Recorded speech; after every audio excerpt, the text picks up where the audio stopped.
everyone, welcome back to LPMA.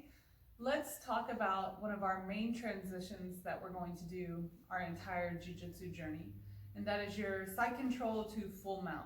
There are a couple of areas that you have to pay attention to when transitioning from one to the next so that you don't lose your position as you start to move. If it were easy to transition from side mount to full mount, we wouldn't have to spend as much time drilling as we do. But we know that the minute we try to transition to a full mount, our partners are going to block us and put as many stops in the ways as they can. So let's talk about points of control as you start to set up your transition into full mount. So starting in side control, one of the first things I have to start to pay attention to is my partner's arm.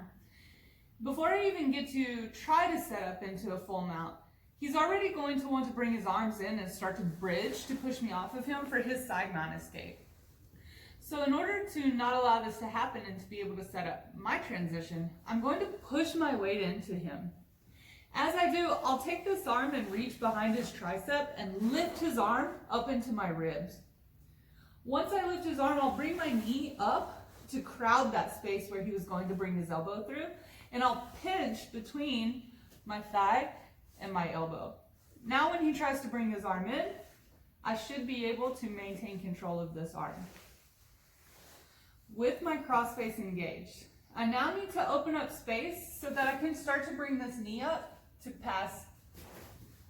So I'll take this hand that's on the ground, and if I allow my partner to keep his elbows down, I'll never be able to start to open up this space in transition.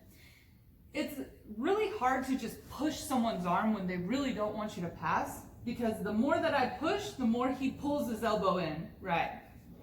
So I like to take my hand flat to the ground and I just start to crawl my fingers.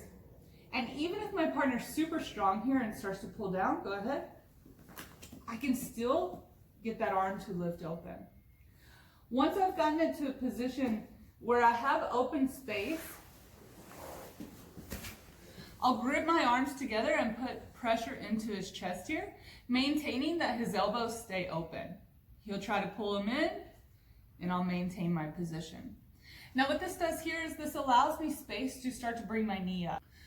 From this position, I don't want to bring my knee up right onto his hips or right over his legs where he can catch me in a half guard, but instead, I like to bring my knee up high closer to his rib cage and take my foot against his hip to block movement so that he can't turn into me at this point as I'm transitioning. Go ahead. Exactly. Once I have this position, as I turn to bring my leg over, I'm going to continue to open this arm up, and I lead with my knee, not with my foot.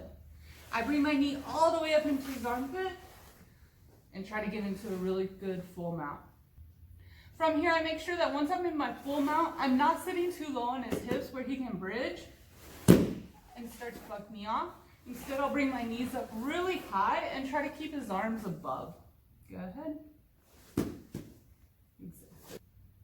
Thank you for training with Steve and I today. Side mount and side control transition to full mount is something you're going to be working continuously. It is one of the building blocks of jiu-jitsu.